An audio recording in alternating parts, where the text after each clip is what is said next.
Okay, we're going to look at, in this video, solving linear systems by graphing.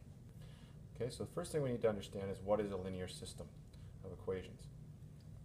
Well, the first, a system of equations is a set of more than one equation. A linear system of equations is a set of more than one linear equation, linear function. Okay, so linear equations of lines. A solution to the system is a set of coordinates that satisfy both or all equations.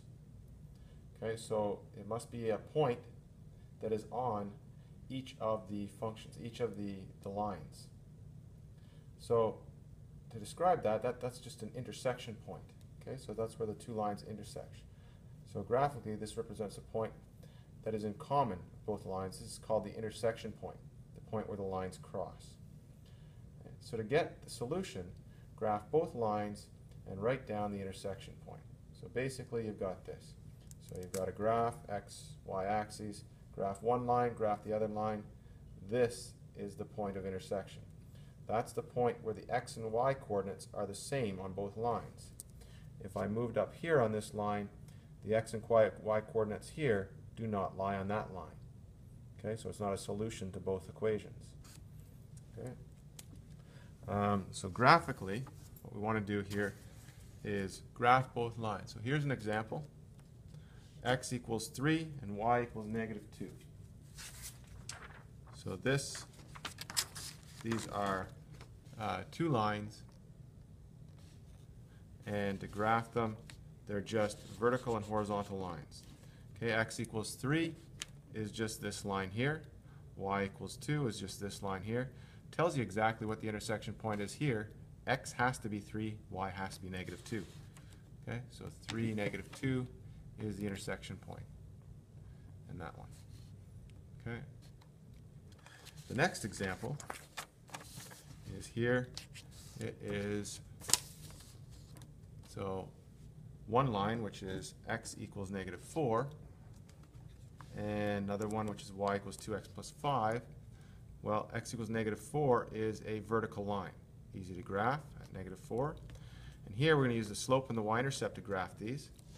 So there's x equals -4. So in this one, we're going to start at 5, and you'd rise 2 and run 1. But you'd be off the graph. So I'm going to use the slope of -2 over -1 instead. So I'm going to rise -2, run -1. Okay, -2 over -1 still gives me 2. So down 2 over 1, down 2 over 1. I keep going, and then I get this nice line here. And the point of intersection then is at -4 on the x, -3 on the y. So that's our point right there. There's a solution. Okay. Now, more examples here. So this one here. Right, so y equals 2x minus 3, and y equals -3 halves x plus 4. So in this one, I'm going to plot both lines. This is what they end up looking like. 2x minus 3, so you start at -3. Slope is 2, so I rise 2, run 1. Okay, slope is 2, rise 2, run 1. Rise another 2, run 1. I graph that line. This one, the y-intercept is 4, so I start here.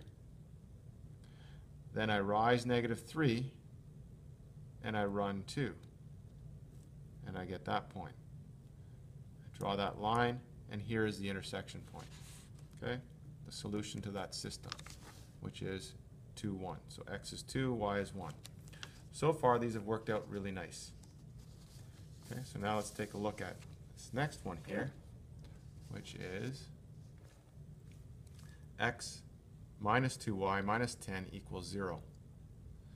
3x minus y plus 2 equals 0. Now they're in standard form. Okay? So there's a couple ways of doing this. We can look at the first one, and we can translate it to slope-intercept form, which is y equals 1/2 x minus 5, rearranging. Or you can get the x and y intercepts. The y-intercept, when x is 0, solve this, you'll get -5. When y is 0, solve this, you get x equals 10. So there's those two clear points you could plot.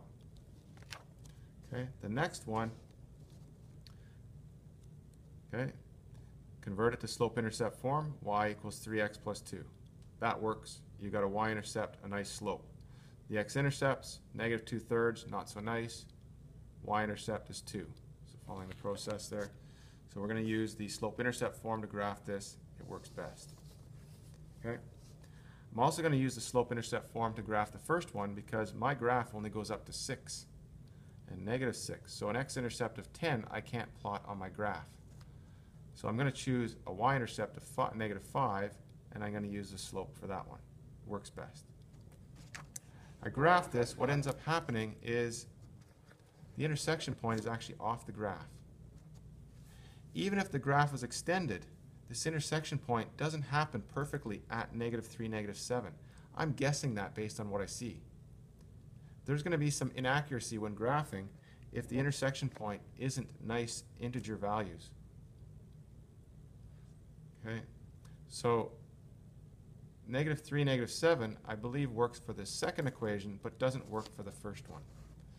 So it's not the right answer, but it's close to the right answer. And that's the best you can really do from graphing, is getting close to the right answer for ones that aren't integer values. So that's wrong, but it's close. So we need another method to get an accurate point. And that's going to be the algebraic methods, and that's in the next video.